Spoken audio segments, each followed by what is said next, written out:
Então, quero te convidar a nós darmos uma olhada, então, sobre um tema da batalha espiritual, que são as armas da batalha espiritual.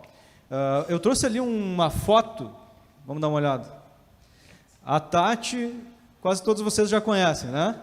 E aquele ali é outro membro da nossa família, é o Joy. Tá? Por que eu trouxe uma foto do Joy? Porque eu quero contar uma história sobre o Joy. Uma vez nós estávamos lá no outro campus, né, quando a igreja era lá ainda, só tinha aquele campus, né, e era uma reunião que eu não me lembro exatamente que reunião era, mas era à noite e nós estávamos num tempo de bastante oração. E naquele tempo de oração nós tivemos um bom tempo de batalha espiritual mesmo, de orarmos repreendendo, dizendo para Satanás e para os demônios que em nome de Jesus eles não tinham mais poder sobre o bairro, que eles iam cessar suas ações aqui e lá e na praça ali na frente, etc. E depois a Tati e eu nós fomos para casa, e quando nós chegamos em casa, irmãos, lá tinha um vaso que era maior que um vaso desses aqui, a planta que tinha, assim, um pouco mais alta só, né? E o Joy de vez em quando mexia ali no vasinho, ali, tirava uns enfeites que tinham umas sementes ali e mordia, a gente dizia, não faz e tal. Mas aquele dia nós chegamos em casa e ele tinha arrancado a árvore toda e ele tinha estraçalhado com ela inteira, não sobrou nada, não tinha sobrado, a parte verde ele arrancou toda fora e era terra, e era uma sujeira. Beleza, a gente não deu muita bola, limpamos, né, e tudo mais. E aí, quando nós terminamos de limpar, eu fui para a cozinha e eu disse assim para a Tati, olha só, eu acho que foi uma coisa espiritual, né, pensando no que a gente tinha vivido lá na igreja. Né? Quando eu terminei de dizer, eu acho que foi uma coisa espiritual, deu um barulhão na nossa sala lá, de coisa quebrando. Bum, blá, bum. A gente ficou até meio assustado, tem alguém aí? Né? E aí, nós saímos na sala, fomos ver. Nós temos ainda 3 quadros na sala, um quadro mais fino assim, um quadro maior no meio e um outro quadro fininho também do outro lado. E quando nós chegamos na sala, esse quadro do meio, irmãos, ele é preso com dois parafusos, né? 2 parafusos com bucha. E se você me perguntar, mas caíram os parafusos da parede? Não, os parafusos não caíram da parede, mas o quadro maior caiu e um dos quadros menores caiu também, e o vidro quebrou e tudo mais. E na nossa sala tem uma janela de vidro, e por trás da janela de vidro tem aquela persiana, né? E estavam as 2 coisas fechadas, não tinha vento zero. Então a gente teve a certeza que foi um movimento espiritual ali, que derrubou aquilo lá, né? E a gente já tem relatos, todos os relatos de pessoas que viveram isso, né? Então, mas por que o diabo faz esse tipo de coisa? Por aquela questão que o pastor Cabral falou lá na primeira pregação, ele quer intimidar, ele quer fazer coisas para intimidar, para assustar, né? E é por isso que pessoas ficam possessas por demônio, e esses movimentos acontecem, ele quer intimidação. Só que, irmãos, por que eu trouxe esse relato e falei tudo isso? Porque essas são as coisas menores que o diabo faz. Essas são as partes menores da batalha espiritual. Esse não é o carro-chefe, essa não é a coisa mais destrutiva que ele faz. A batalha espiritual, irmãos, é principalmente da verdade contra o engano.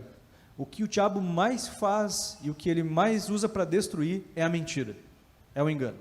É isso que ele mais usa para destruir e para nos colocar em apuros. E, irmãos, a Bíblia diz em 2 Coríntios 10, do versículo 4 ao 5, está ali, no slide, o seguinte: porque as armas da nossa milícia não são carnais, e sim poderosas em Deus para destruir fortalezas, anulando nossos sofismas e toda altivez que se levante contra o conhecimento de Deus e levando cativo todo o pensamento à obediência de Cristo.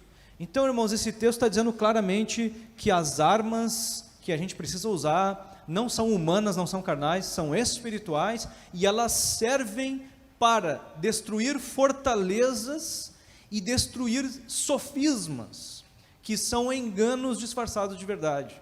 Então as armas espirituais têm uma função principal: destruir enganos, porque a mentira, o engano é o carro-chefe da batalha espiritual que o diabo usa para nos atacar e para nos tentar destruir.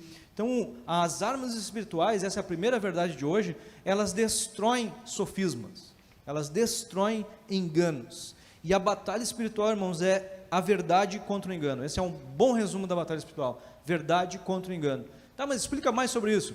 Irmãos, Jesus fala algo sobre nós, sobre quem nós somos, a nossa identidade. Ele diz que nós somos amados de maneira incondicional, que nós somos mais que vencedores, que nós somos pessoas que têm potencial de sermos usados para transformar vidas, nós somos livres e tudo mais. Só que o diabo, ele quer nos dizer outras coisas. Se você olhar, a Bíblia usa muitos nomes para se referir a ele. O nome mais usado é Satanás, que significa simplesmente inimigo. O segundo nome mais usado nas Escrituras é diabo, que significa acusador. Então, um dos trabalhos que ele faz muito contigo e comigo é acusar, é dizer, mas aquilo que tu fez lá no passado, aquilo lá nunca mais tu vai ser o mesmo, cara. Aquilo lá tu não devia nem estar na igreja, não é digno. Olha o que tu fez, como é que tu acha que agora Deus vai te aceitar? Olha só, tu não pode, tu nunca vai superar isso, tu não tem condições, e etc, etc, etc. Acusações. Pelos nossos erros, ele pega, maximiza e tenta te colocar para baixo, te colocar imóvel, te colocar para longe de Deus. Agora, outros nomes são usados para ele também, como grande dragão vermelho, serpente, lá no Éden, e etc. Mas um nome que comunica... esses nomes comunicam o quê? Aquela coisa da manifestação para tentar intimidar, né? Agora, além da intimidação, que é uma coisa pequena, perto do resto, ele também é chamado de tentador. E tentador significa que ele trabalha com mentiras e enganos para te convidar a você fazer aquilo que Deus disse que seria ruim para você, que seria destrutivo para você. Então ele trabalha nessas frentes de acusação e de tentação para tentar te afastar de Deus. E aí começam as conversas, começam as desculpas de que não é tão grave, todo mundo faz, isso aí de vez em quando não tem problema, e etc, etc, esse mandamento, isso é muito antigo, é coisa ultrapassada, isso aí é coisa que não tem cabimento, e etc, para que você entre e caia. E irmãos, sempre ele usa uma verdade e logo em seguida a mentira que ele quer que você engula, porque daí o sujeito que não é meio informado sobre as Escrituras, sobre a vontade de Deus, ele engole o combo junto, entendeu? Então sempre usa, se você for nessas religiões falsas aí, você vai ver sempre os caras usando um textinho bíblico, ou uma verdade tal, e aí daqui a pouco lasca a besteira e as pessoas engolem tudo, entendeu? Levam tudo, né? Eu costumo dizer que o diabo nunca vai aparecer para mim top model de Ferrari, entendeu? Porque eu vou olhar e vou dizer, é o diabo, né? Entendeu? Não é coisa óbvia, ele vai ser sutil, ele te conhece desde que você nasceu, ele vai inventar uma coisinha para você ir cedendo, e daqui a pouco, puf, né? E irmãos, eu quero chamar a atenção de vocês para 3 pecados. E sim, a Bíblia fala que existem pecados mais graves do que outros. É popular dizer que não, mas é bíblico que sim. Por quê? A lei que Deus entregou para Moisés, aqueles 5 primeiros livros da Bíblia, tem um monte de mandamentos. E tem as punições para quem pecasse, para quem não cumprisse aqueles mandamentos. Diversas punições, mas só 3 deveriam ser punidos com a morte, por apedrejamento. Que era o homicídio, era a idolatria e a imoralidade sexual. Então esses 3, com certeza, são mais destrutivos, são mais graves, porque eram os que tinham a punição maior. E eu não tenho tempo aqui, mas daria para fazer uma pregação inteira sobre os textos onde se falam sobre os pecados maiores, menores e tal, muitos, tá? Mas para resumir, eu queria te chamar a atenção então, por exemplo, para o homicídio. A gente é rápido para dizer, nunca matei ninguém, né? Só que se nós olharmos lá para 1 João capítulo 3, versículo 15, está escrito o seguinte: todo aquele que odeia o seu irmão é assassino. Ou seja, quando a gente sente raiva, quando a gente odeia as pessoas, a gente comete homicídio num grau pequeno, num grau leve. A gente já está caminhando nessa direção. E por isso, irmãos, que muita gente é irritado, por isso que muita gente ofende, por isso que muita gente fala o que não devia, odeia, guarda mágoa, etc. Porque o diabo está trabalhando para isso. E se a pessoa crescer nessa raiva, crescer nesse ódio, adivinha, fatalmente ele pode acabar matando alguém. Então, essa é uma das frentes principais, porque ele sabe que se ele investir nisso em nossas vidas, irmãos, ele vai nos destruir mais rápido do que investindo em outros pecados. Outra questão também é a imoralidade sexual. É interessante você olhar para o apóstolo Paulo, em vários textos, ele começa falando o seguinte: evitem essas coisas. Daí ele faz uma lista, tal. Essas são as obras da carne, tal. Faz umas listas, assim, muitas vezes ele fez isso. E sabe o que essas listas têm em comum? Sabe o que elas têm em comum? Elas sempre começam com imoralidade sexual, e a segunda coisa é idolatria. Sempre é isso, imoralidade sexual e idolatria. Sempre é isso, sempre é isso. Adivinha por quê, irmãos? Porque esses pecados estão no topo da coisa ruim. Eles estão no topo. Se você quiser, depois eu te dou as referências aqui para você procurar. São muitas referências em que Paulo fez isso. Por exemplo, lá em Gálatas 5, quando ele fala das obras da carne, ou 1 Coríntios 10, 1 Coríntios 6 e etc. Então, irmãos, a questão da sexualidade dentro do padrão de Deus é algo muito sério. Então, quando a Bíblia diz que o sexo é só para pessoas casadas, é só para ser executado dentro do casamento, é sério.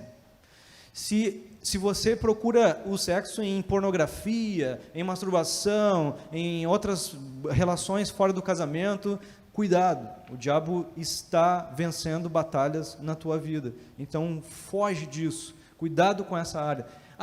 Engraçado, né? Todo mundo é tentado na área sexual, é óbvio, porque o diabo tem essa coisa como uma linha de frente, que é muito destrutivo, ele envolver a gente em coisas sexuais impuras, né? E a outra questão é a idolatria. E mas eu não tenho estátuas de outros deuses, eu não sigo outros deuses e tudo mais. Pois é, nessas listas que Paulo fez diversas vezes, em algumas vezes, por exemplo, Colossenses 3:5, ele falou sobre a impureza sexual e tal, ele diz assim, façam morrer tudo o que pertence à natureza terrena, imoralidade sexual, impureza, paixões, maus desejos e a avareza, que é idolatria. Então ele, em vez de usar a idolatria de novo aqui, ele disse a avareza, que é idolatria, o amor ao dinheiro, que é idolatria. Então, irmãos, esse é o tipo de idolatria que muitas vezes a gente é convidado pelo diabo para cair, e a gente cai às vezes. Quando a gente tem como meta principal ganhar dinheiro. Mas e como é que está o teu tempo com Jesus, de busca, de oração e tal? Não tenho tempo. Mas não tem tempo por quê? Usa o teu tempo com o quê? Eu tenho que ganhar dinheiro, né? Tenho que ganhar dinheiro. Mas tu usa o teu tempo com o quê? Eu tenho que cuidar do meu carro, né? Tenho que cuidar da minha casa, né? Tenho que cuidar das minhas coisas, né? Pois é.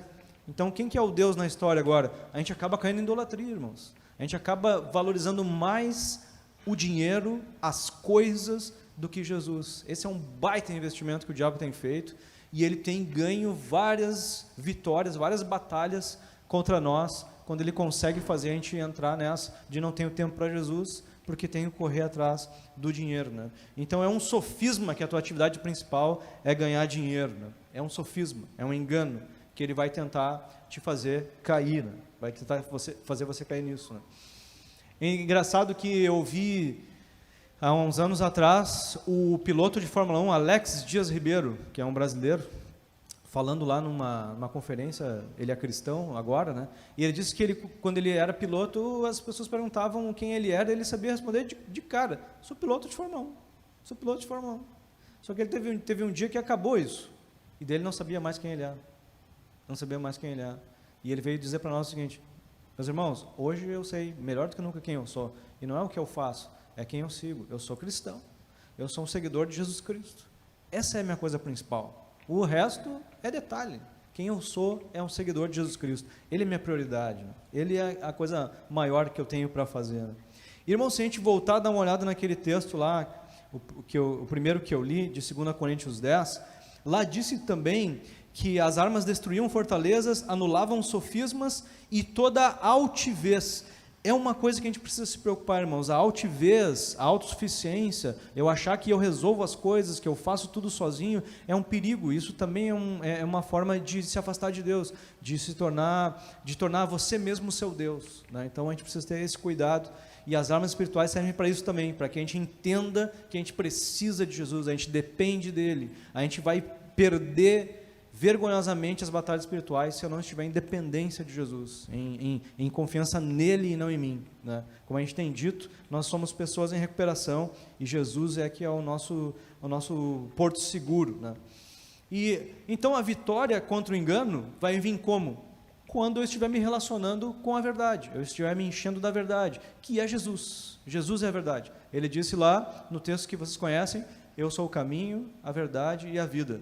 Ninguém vem ao Pai a não ser por mim. Jesus é a verdade. Nós precisamos nos ligar com Ele para vencer essa batalha espiritual. A verdade contra o engano. E sabem quem é a mentira? O pai da mentira é o diabo. Lá em João 8:44, você pode ler.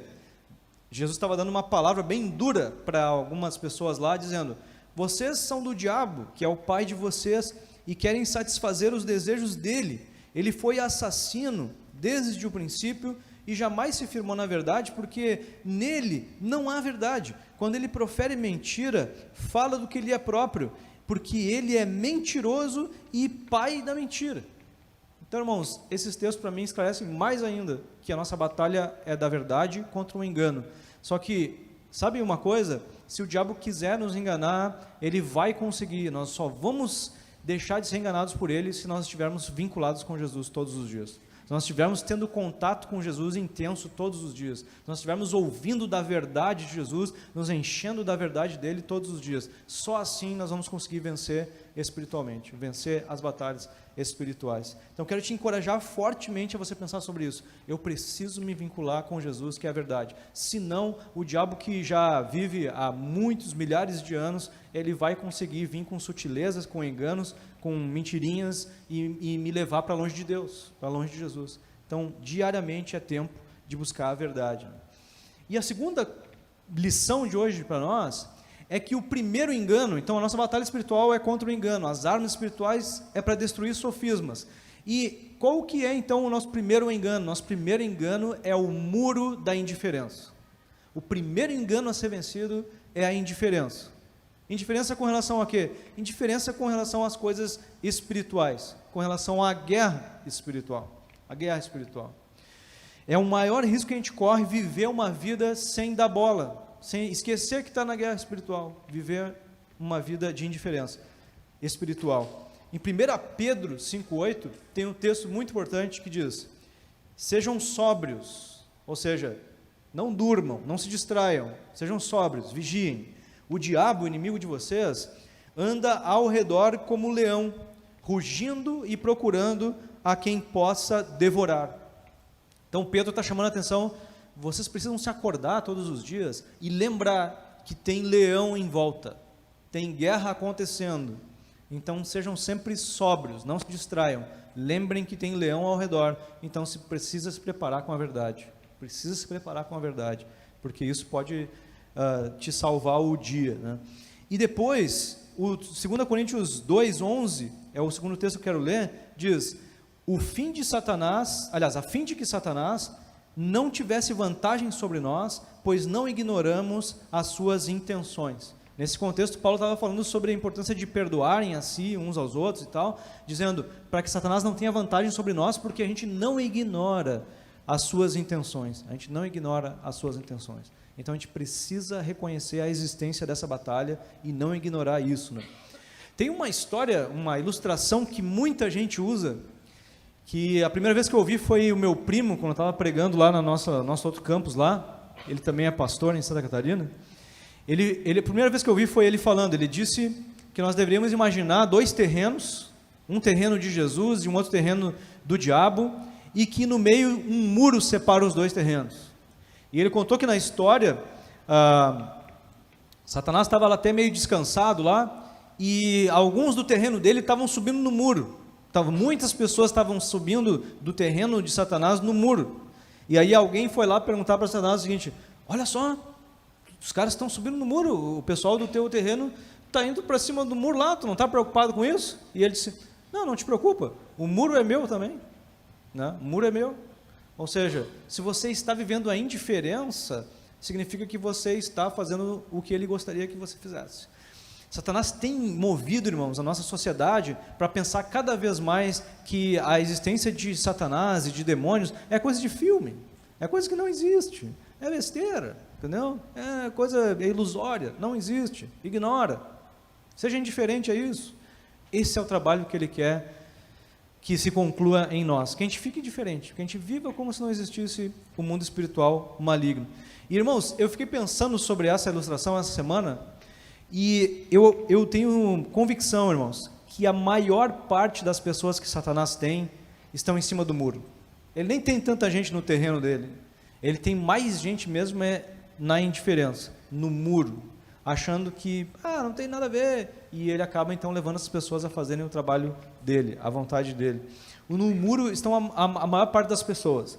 Tá, mas vamos pensar sobre nós, a gente está com Jesus, nós estamos no terreno de Jesus, é certo isso? Beleza, quem decidiu andar com Jesus, tomou essa decisão, é salvo, está no terreno de Jesus, é verdade. Só que, irmãos, eu fiquei pensando que muitas vezes tem dias em que a gente acaba se distraindo e a gente acaba passando o dia escorado no muro. Eu acho que a gente tem dias que a gente passa com as costas no muro, escorado no muro, certo? No muro da indiferença, certo? E sabe o que acontece? A gente termina o dia queimado, a gente termina o dia estressado, sobrecarregado, derrotado espiritualmente, a gente perde batalhas espirituais por ficarmos indiferentes muitas vezes. E aí eu fiquei pensando sobre essa questão do muro e como que é o terreno de Deus. Se eu quero me afastar do muro, como que é essa questão? Irmãos, é como se fosse um monte, um morro que eu preciso subir e que nesse monte tem uma escada rolante que rola para baixo. Mas isso foi Deus que fez? Não, é a nossa natureza humana, é a nossa natureza pecadora. A gente tem uma tendência a descer o morro abaixo e se encostar no muro. Essa é a nossa tendência. Então, se você não fizer nada, você vai acabar no muro da indiferença, encostado, queimado, sobrecarregado, derrotado. Então, você tem que se acordar todos os dias pensando, hoje eu vou avançar, e você tem que avançar mais e mais a cada dia, escalar esse terreno cada dia, e o dia que você não fizer nada, você vai descer um pouco, e no outro dia, então, você tem que avançar, na busca por Jesus, na busca pela oração, pela palavra de Deus, pela presença dEle, e aí você vai estar cada vez mais longe de ser pego em alguma armadilha, alguma artimanha, algum engano, porque você vai começar a andar armado. Irmãos, o que o diabo quer é que você e eu, nós andemos desarmados, que a gente se acorde, não se arme e saia para a rua, porque daí ele vai nos derrotar na batalha. Sem armas, a gente é derrotado. E eu gosto de pensar numa ilustração que o Neil Anderson trouxe num dos livros dele, que ele diz, olha, nós somos parte de uma potência militar incomparável. Pensa que Deus, o poder de Satanás é ridículo perto do poder de Deus, porque ele é apenas um anjo criado por Deus, Deus pode todas as coisas, onipotente, e nós somos parte do exército de Deus, então nós somos uma potência assim, monstra, perto do que Satanás pode fazer, perto do exército dele. Então quando a gente vai para a guerra, é certo que o exército de Deus vai vencer. Só que o Eduardo, que é um dos soldados desse exército, se ele for para a guerra, e está lá no meio do campo de batalha, assim, será que está acontecendo alguma guerra? Será que está acontecendo alguma coisa? Coisa estranha, né? Me acontece, né? Meu dia está ruim hoje, né? O que será que está acontecendo, né? O que vai acontecer? O Eduardo está sem arma, deixou o fuzil lá em casa, não está desarmado, não sabe se está acontecendo a guerra, vai ser uma das baixas do exército. O Eduardo vai ser uma das baixas, ele vai sofrer derrota naquele dia de guerra. Mas ele não está na maior potência, sim, mas precisa usar as armas, precisa ter consciência, estou na guerra, tenho que usar minha arma, e aí, é vitória, daí está no papo, daí você vence sem nenhuma dúvida. O problema, irmãos, como eu falei para vocês, é a indiferença. Muitas vezes a gente quer seguir Jesus, eu quero ter vida de oração, mas a gente não faz, a gente não pega a arma. A gente sabe que se a gente fizer vai ser bom, mas a gente não pega a arma. e a gente acaba sofrendo derrotas espirituais. Derrotas espirituais. E, meus irmãos, quando nós estamos perto de Jesus, nos enchendo com o Espírito Santo, nos mergulhando na oração, na palavra de Deus diariamente, essas outras coisas aí de manifestação sobrenatural, poltergeist, aí não sei o quê, irmãos, isso aí é coisa menor. Você precisa se firmar com Deus, ser cheio do Espírito Santo. Depois, essas manifestações de intimidação, você vai tirar de letra, vai ser tranquilo. Então, você precisa mesmo se firmar na verdade, para não cair em engano. Ele está tentando te levar a pensar que você é uma coisa que você não é, a te acusar e a te convidar a fazer o que você não deveria fazer, a se envolver com as coisas que te afastam de Deus muito rápido. Beleza, meus irmãos? Amém? Agora, eu quero falar com você sobre as armas espirituais. A gente precisa dessas armas espirituais todos os dias. E na questão das armas espirituais, quando a gente deixa, de novo pensando sobre verdade contra engano, quando a gente deixa de buscar Jesus, quando a gente deixa de se armar, sabe o que começa a acontecer, irmãos? A gente começa a sentir um sentimento de que a nossa vida não tem sentido. A gente começa a viver um sentimento de, minha vida não tem sentido. Eu estou insatisfeito. E aí a gente começa a fazer o seguinte, movimento bem espiritual. A gente começa a dizer, eu não sou satisfeito porque eu não tenho o dinheiro que eu preciso de mais dinheiro. E aí eu começo a buscar mais dinheiro. Eu não estou satisfeito porque o meu carro não é bom. Então eu preciso trabalhar mais pelo carro. Eu não estou satisfeito porque minha casa não é boa. Então eu preciso dedicar mais à casa. Então, em vez da gente pensar que a gente precisa mais de Jesus, a gente começa, eu preciso de mais carro, eu preciso de mais casa para ser feliz, eu preciso de mais dinheiro para ser feliz. E a gente acaba se envolvendo de novo com aquela coisa ruim, né? Ou então, a gente está insatisfeito porque a gente não tem buscado Jesus, a gente está insatisfeito, a gente começa a olhar para a nossa esposa e dizer assim, é que eu não tenho uma esposa boa, esse que é o problema, estou insatisfeito porque a minha esposa não é boa. Então eu preciso procurar pornografia, preciso procurar outras mulheres aí por fora, preciso procurar aventuras sexuais aí, porque é minha esposa que não é boa, por isso que eu não sou feliz, entendeu? Ou meu marido que não é bom, porque eu não sou feliz. Então tem que buscar outras aventuras aí, sexuais, etc., por fora, né? Ou então eu começo a pensar naquela questão lá da raiva, do homicídio, né?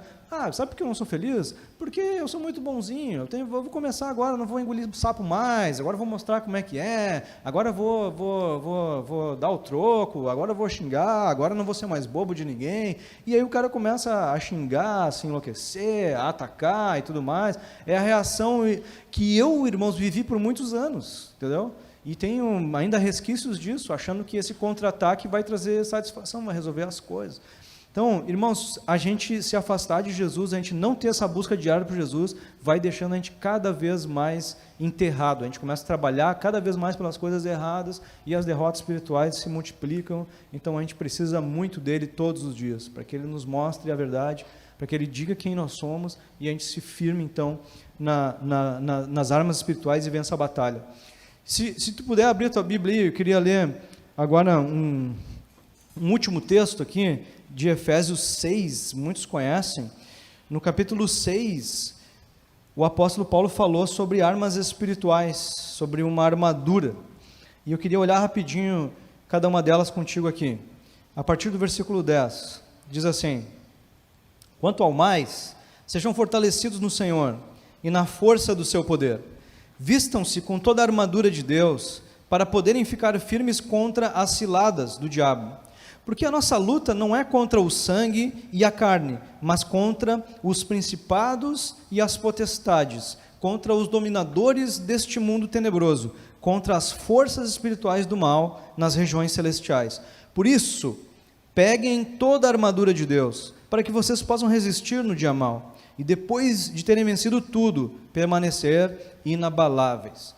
Portanto, fiquem firmes. E ele começa agora a dizer então as armas: cingindo-se com a verdade e vestindo a couraça da justiça. Tenham os pés calçados com a preparação do evangelho da paz, segurando sempre o escudo da fé, com o qual poderão apagar todos os dardos inflamados do maligno. Usem também o capacete da salvação e a espada do Espírito, que é a palavra de Deus. Orem em todo tempo no Espírito, com todo tipo de oração e súplica, e para isso vigiem com toda perseverança e súplica por todos os santos. Então, irmãos, eu quero falar sobre cada uma dessas partes rapidinho. Todas elas têm a ver com verdade. Todas elas têm a ver com se firmar na verdade. Todas. A primeira já é a verdade, diz que é o cinto da verdade. Ele diz, coloquem o cinto da verdade. E o que é isso, irmãos? É nós filtrar os nossos pensamentos, nossas atitudes, com o filtro da palavra de Deus. É nos perguntarmos o que Jesus faria, o que a palavra de Deus está me dizendo hoje, né? O que o Senhor está querendo que eu faça hoje. E muitas vezes, meus irmãos, isso é submeter a tua agenda ao que Jesus quer que você faça hoje. Não o que você planejou, mas o que Jesus quer que você faça hoje. Esse é o caminho que deve ser trilhado, né? Depois ele fala que o colete da justiça é uma outra arma. Então, mas qual justiça? O que é isso? A gente sabe que se fosse o justo que Jesus tivesse nos dado, nós teríamos sido todos condenados ao inferno. Mas a Bíblia diz que nós que tínhamos uma falta, tivemos essa falta justificada pela morte dele. Então esse colete da justiça é um entendimento de que nós somos justificados por Cristo. É um entendimento de que nós somos amados de maneira incondicional por Ele. Isso vai nos manter blindados contra os ataques de Satanás de acusação. Você vai entender, Jesus me ama incondicionalmente.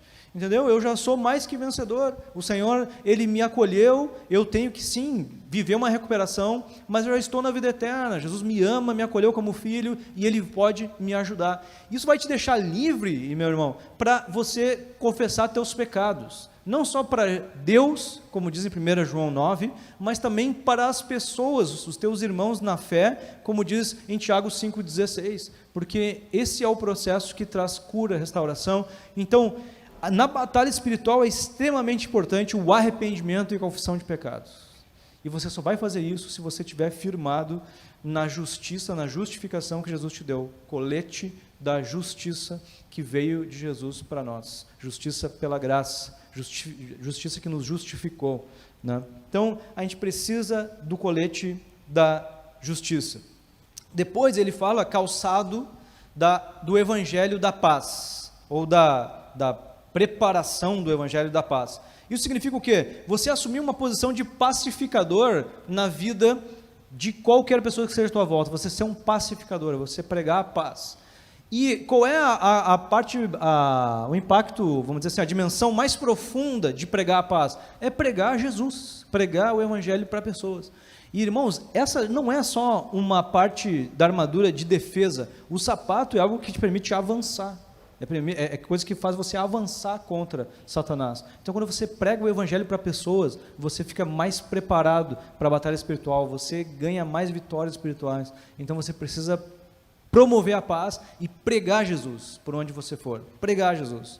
Algumas pessoas dizem, meu trabalho, sou oprimido e sofro muitas tentações, pessoas lá me assediam lá sexualmente e tal, não sei o que, perturbado lá e tal, e aí a minha recomendação foi, cara, ou tu te afasta das pessoas que te assediam, ou tu prega Jesus para elas, cara. Começa a pregar Jesus, começa a avançar, tu vai ver que a coisa vai mudar rapidinho, né? A gente precisa avançar, a gente não pode ser influenciado, mas a gente deve influenciar com a palavra de Deus. É uma arma, uma parte da armadura de avanço, né? Depois ele fala sobre o escudo da fé, que é o conhecimento da palavra de Deus. Irmãos, a Bíblia diz em Romanos 10 que a fé vem por ouvir a palavra de Deus. Então, quanto mais eu me debruço sobre as Escrituras, mais eu vou ter condições, mais eu vou ter fé e condições e firmeza, para que quando o diabo vier me acusar, eu vou dizer, está fora, não tem condições de fazer isso. A palavra de Deus diz tal, tal, tal. Se vocês lembrarem de Jesus no deserto, ele é testado, tentado, convidado por Satanás 3 vezes para fazer besteira, e qual é a reação dele? Tinha versículo memorizado. Quero te dizer uma coisa, tal, a Bíblia. Quero te dizer uma coisa, tal, a Bíblia. Quero te dizer uma coisa, tal, a Bíblia. Tinha o texto bíblico. Ele estava com o escudo da fé, que vem pelas Escrituras. De novo, firmeza na verdade. Todas as partes da armadura é vínculo com a verdade, irmãos. Depois ele fala sobre o capacete da salvação, que é você botar na tua cabeça que breve você estará na vida eterna com Jesus. É isso. Você colocar na cabeça que breve nós estaremos na vida eterna, os sofrimentos são passageiros, eu preciso investir mesmo nas coisas eternas, não nas coisas aqui da terra, e isso é uma baita arma. Você passa a viver com a tua cabeça no céu, e você vive então os valores do reino de Deus aqui na terra. A certeza da salvação, irmãos, para o apóstolo Paulo, quando estava na cadeia e etc., ele estava sempre escrevendo, é uma arma de manter o meu ânimo, é uma arma para manter minha esperança, meu encorajamento e tudo mais. Então a gente precisa muito, irmãos, dessa realidade de que nós estamos na vida eterna para sobreviver aqui. Capacete da salvação para vencermos as batalhas. E aí, mais para o fim, ele fala sobre a espada do Espírito, que é algo bem de ataque, né? De contra-ataque, de ofensiva. E ele diz que a espada do Espírito é a palavra de Deus. Então, mas como que eu vou atacar com a palavra de Deus? Eu pego a palavra de Deus e ataco. Significa, irmãos, que ele está dizendo que, firmado no que a palavra de Deus diz sobre você e sobre eu, sobre a autoridade que Jesus nos deu, nós precisaremos, muitas vezes, atacar o diabo e os seus demônios. Nós precisaremos usar de autoridade e dizer, Satanás e demônio, para agora com isso que está fazendo. Para agora com essa enfermidade. Irmãos, tem enfermidades que são causadas por demônios. Tem situações que são causadas por demônios. Tem sentimento de tristeza, de sobrecarga, que você não sabe de onde que vem, e é demônio. Você vai ver pessoas possessas por demônio. E o que a gente faz? A gente usa a espada do Espírito. Como assim? A gente usa a autoridade que a palavra de Deus nos convenceu que nós temos para dizer, Satanás e demônios, fora agora, em nome de Jesus. Em nome de Jesus. Você vai precisar, meu irmão, usar muitas vezes isso para você não sofrer derrota espiritual. Ah, mas como que eu sei que é um demônio causando a doença, ou a dor de cabeça, ou a opressão, ou o sentimento e tal? Por isso que é tão importante você ter todos os dias o tempo com Jesus, tempo com as Escrituras, se mergulhar, se encher com o Espírito Santo, porque você vai começar a ter cada vez mais visão espiritual. Quando as coisas começarem a acontecer, Deus vai dizer, é espiritual, toma posição, toma posição. Então, na Bíblia, sempre que acontecia uma manifestação demoníaca, os apóstolos, os cristãos, eles não pediam ajuda para Deus. Eles já sabiam o que eles tinham que fazer. Eles tinham que usar a espada do Espírito para dizer, sai em nome de Jesus, cala a boca e sai em nome de Jesus. Para com a enfermidade em nome de Jesus. Então, a gente vai precisar muitas vezes disso, irmãos. Usar a espada. E ter a percepção espiritual da verdade que está acontecendo. E ele fala ali, depois de ter dito toda essa questão da armadura, que tudo deveria ser feito, ele disse, orem em todo tempo, orem sempre. A oração é o fundamento, é o alicerce para que essas armas espirituais sejam usadas. Porque, irmãos, é uma coisa assim bem lógica, que sem relacionamento com Jesus nada vai acontecer. Então a oração, a nossa conversa com Jesus, com o nosso general maior, é a coisa mais importante que a gente tem que fazer, está na base disso. Agora tem um detalhe também importante em outro texto, que é o texto de Mateus 17, Jesus tinha subido num monte com alguns dos apóstolos, os outros tinham ficado embaixo, e quando ele desce o monte, os apóstolos tinham ficado embaixo, estão com um problema, tinha uma pessoa endemoniada e eles não conseguiam expulsar o demônio, e aí eles dizem, não conseguimos expulsar, e aí Jesus expulsa, e ele, depois disso, diz o seguinte, essa espécie só sai pela oração e pelo jejum. Então ele está dizendo, tem algumas batalhas espirituais que nós só vamos vencer com oração e com o jejum. Então, nós precisamos praticar o jejum. Não só a oração, mas ter prática de jejum. Você precisa praticar o jejum, que é ficar sem comer nada por algum tempo. Esse é o jejum bíblico. Um tempo que seja desafiador para você. A Bíblia não diz qual é o tempo, mas cada um sabe qual é o seu tempo, e o desafio é a gente crescer nisso, crescer no tempo, crescer no jejum, porque isso faz toda a diferença nas batalhas espirituais. Agora eu queria ler duas frases que o Neil Anderson, que é um escritor sobre batalha espiritual, colocou no livro Quebrando Correntes. Ele diz assim, a libertação não deriva de um choque de poderes, mas de um encontro com a verdade. Em outro momento ele diz, o poder de Satanás está apenas na mentira, mas o poder do crente está no conhecimento da verdade. Devemos buscar a verdade, não o poder. Ou seja, se você estiver firmado na verdade, você já tem o poder. Se você estiver firmado na verdade, o resto é detalhe. Você precisa de Jesus, você precisa de contato com Ele, você precisa estar cheio do Espírito Santo. O resto é detalhe. Né? E, então, para finalizar, irmãos, Quero que você todos os dias se acorde. Eu falei isso com os líderes de PGMs aí há uma semana atrás. Todos os dias você se acorde pensando em duas perguntas. Duas perguntas você precisa se fazer todos os dias. A primeira pergunta é: qual é a coisa mais importante que uma pessoa pode fazer na vida? Qual é a coisa mais importante que uma pessoa pode fazer na vida? E a resposta é: crer em Jesus Cristo e ser salvo por Ele. Essa é a resposta. A segunda pergunta é: qual é a coisa mais importante que um cristão, que já é salvo, já é filho de Deus, já é salvo, pode fazer na vida? Qual é a coisa mais importante que um cristão pode fazer na vida? A resposta está em Filipenses 2. Paulo disse: desenvolvam a sua salvação. Então a coisa mais importante que uma pessoa pode fazer é crer em Jesus para ser salva. E se eu já sou salvo, a coisa mais importante que eu tenho para fazer é desenvolver a minha salvação, o meu relacionamento com Jesus, me ligar com Jesus. O resto tudo é secundário, o resto tudo pode ficar para depois. A coisa mais importante que um cristão tem para fazer é se ligar com Jesus, se ligar com Jesus, porque aí a gente pode vencer espiritualmente. Se não acontecer essa ligação, todo o resto se perde, a gente sofre batalhas duras, né? Derrotas duras. Então a gente precisa, irmãos, desse contato com Jesus. E eu tenho perguntado para muitas pessoas: você tem tido o teu tempo de conversa com Jesus todos os dias? Você tem tipo tempo de ler as Escrituras todos os dias? E em geral, essas pessoas dizem: tenho. Quanto tempo? As pessoas dizem: 5 minutos porque eu não tenho mais assunto. 5 minutos porque eu não tenho mais assunto com Jesus. Então eu trouxe uma lista de assuntos para vocês terem assunto com Ele. É a lista que eu uso para todos os dias. O primeiro item da lista é motivos de gratidão. Você precisa ter um tempo de agradecer a Jesus. Agradece. Se você está orando de manhã, agradece pelas coisas do dia anterior.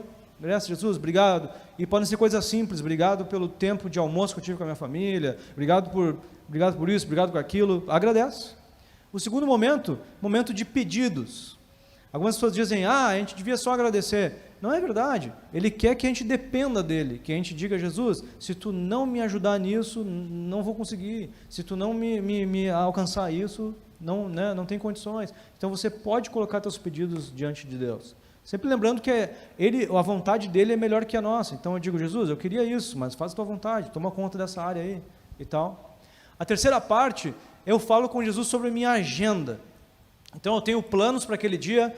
Planejei fazer isso, planejei ter um encontro lá com fulano, eu planejei fazer isso, planejei fazer aquilo de noite e tal, e eu coloco isso diante de Jesus, dizendo: Jesus, se é teu plano, vai nessa conversa comigo lá, vai nesse almoço comigo lá, vai nessa agenda da tarde lá, vai comigo lá nesse PGM de noite, abençoa, dirige. Agora, se não for teu plano, me mostra, me fala, porque eu quero abandonar o que eu planejei e seguir a tua vontade. Seguir a tua vontade. Pede que Jesus faça a tua agenda naquele dia. Isso vai fazer toda a diferença. Ele vai se envolver com o teu dia a dia e você vai viver algo especial. Outra coisa que eu falo também com Deus é que Ele me ajude a pensar nas pessoas que Ele quer que eu ore, pelas quais Ele quer que eu ore, e eu encoraje, eu ajude de alguma forma. Irmãos, todos os dias vem pessoas na minha mente, e eu mando lá um áudio, ou eu marco um café para conversar com essas pessoas, e tem sido uma experiência muito interessante, irmãos, muito boa. Muitas pessoas eu tenho mandado áudio e a pessoa tem dito: chorei ouvindo o teu áudio, porque eu estava precisando muito, e tal, foi Deus, e etc. Então, eu te encorajo muito a você orar por outras pessoas. Eu acho que a gente deveria orar mais por outras pessoas do que por nós mesmos, porque a Bíblia diz que a gente tem que amar Jesus, os outros, antes de nós, né? Então, eu te encorajo a orar por outras pessoas. E eu também tenho um momento ali de oração, é o outro item ali, de orar por amigos, familiares, etc., que ainda não são salvos. Eles precisam da salvação, é a coisa mais importante que eles podem fazer na vida. Então, eu oro por eles, mando encorajamento por eles. Irmãos, cá entre nós, é um esporte nacional, internacional, mundial, falar mal, reclamar e tudo mais das pessoas. Isso as pessoas fazem assim, mas olha, sem fazer força nenhuma. É reclamação, é irritação, é xingamento, etc, etc. Agora, falar para as pessoas o que elas têm feito certo, agradecer pela disposição, agradecer pela dedicação, encorajar essas pessoas, dizendo: orei por ti para que seja marido melhor, para que seja pai melhor. A nossa amizade tem sido muito importante, tomara que a gente continue crescendo juntos. Quero te encorajar a orar todos os dias, a buscar Jesus, etc. Tem poucos, irmãos, para fazer. Se você for isso, um instrumento de Jesus nesse sentido, você vai ser muito abençoado. A gente conhece o texto lá de Jó, que quando ele estava orando lá, estava numa situação dificílima, quando estava orando pelos seus amigos, veio a salvação, veio a solução, veio a bênção de Deus. Então eu te recomendo que você faça isso. E também tem o tempo de eu anotar, tudo isso eu anoto, né? Tempo de anotar o que Jesus falou comigo, tentar ouvir Jesus. Jesus, tem para me dizer? Dizer para o Eduardo mesmo. Talvez tenha para dizer, para eu parar de fazer alguma coisa que eu estou fazendo, ou para eu começar a fazer uma coisa que eu não estou fazendo ainda. Eu tento ouvir o que Jesus tem para me dizer, e também vou para as Escrituras para tentar ouvir o que Jesus tem para me dizer. E nas Escrituras eu posso encontrar coisas que Jesus está dizendo para todo mundo, né? Conceitos gerais, e talvez eu possa ler algum texto aqui, Jesus falar alguma coisa com o Eduardo especificamente, né? Então eu anoto lá, anoto o texto que eu li, anoto o que Jesus está falando comigo. Então é um momento bem importante, bem especial, né? Irmãos, no final, tem 2 momentos extremamente importantes para a batalha espiritual, que é, a gente já falou sobre isso hoje, né? Que é você falar sobre teus pecados com Deus, você confessar teus pecados para Deus, coisas que você fez errado por lista, do tipo: Jesus, me perdoa porque eu murmurei ontem, reclamei ontem, falei o que eu não devia ontem, pensei o que eu não devia ontem, olhei para mulheres como eu não devia. Fazer lista mesmo, irmãos, lista de pecados. E às vezes Jesus vai dizer: tu precisa ir lá pedir perdão para fulano lá, pelo que tu fez, né? Aquela palavra não foi boa, pede perdão. E você pedir perdão para as pessoas também, né? E às vezes pegar essa lista e confessar para alguém, né? Teus pecados para alguém.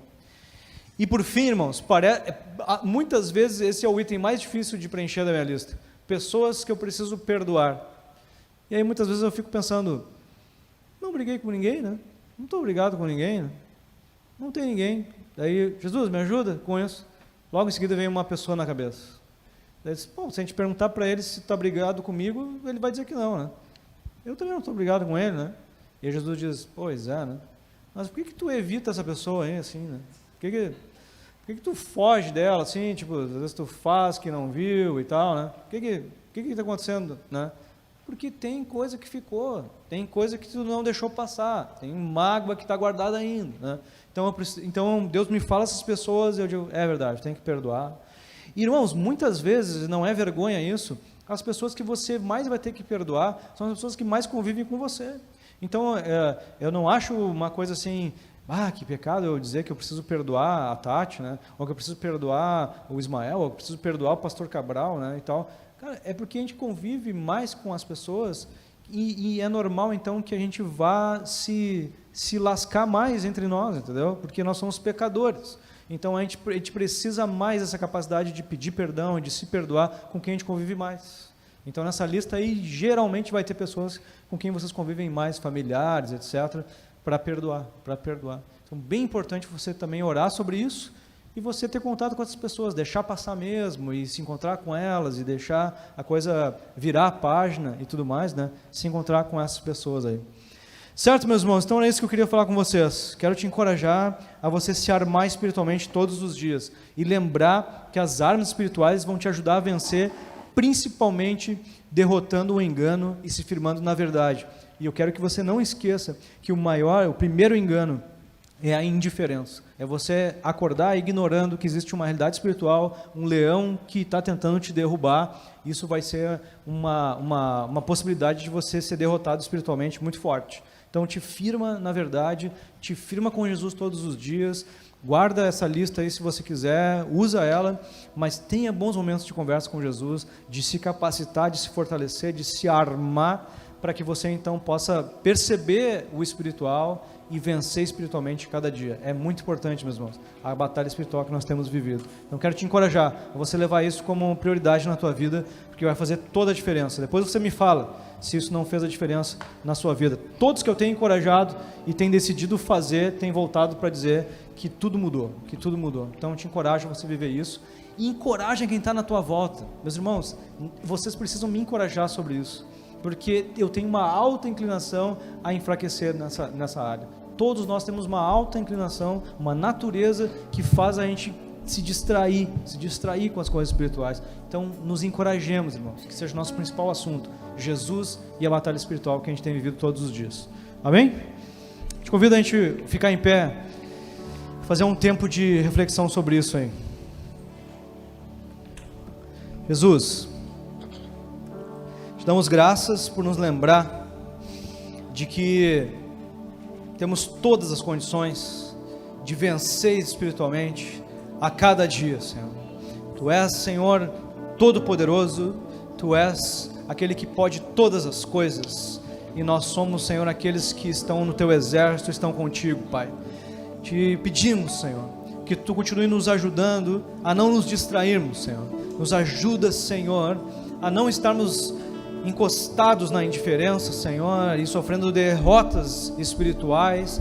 Dá-nos graça, Senhor, de abrirmos espaço para Ti, de estarmos, Senhor, tendo cada dia bons momentos contigo, experiências sobrenaturais, e possamos dessa forma, Senhor, deixar com que Tu retire tudo que não vem de Ti, Senhor, de nossas vidas. Retira, Senhor, todo o engano, Senhor, todo o pecado que tem aberto portas para o maligno, Senhor, aberto permissões para Ele nos derrotar, Senhor. Ajuda-nos a vivermos esse processo com profundidade a cada dia, e que nos use, Senhor, pedimos isso nessa noite, nos use para abençoarmos outras pessoas, para estarmos nos encorajando uns aos outros, Senhor, a estarmos fortemente vivendo, Senhor, essa batalha espiritual, fortemente nos ligando contigo, e dessa forma possamos estar, Senhor, ajudando uns aos outros, abençoando uns aos outros e vencendo juntos, Senhor, essa batalha espiritual, Senhor. Muitos ainda estão perdidos, muitos ainda estão presos, ó Pai. Pedimos Tua graça para nos ajudarmos a nos firmarmos, nos armarmos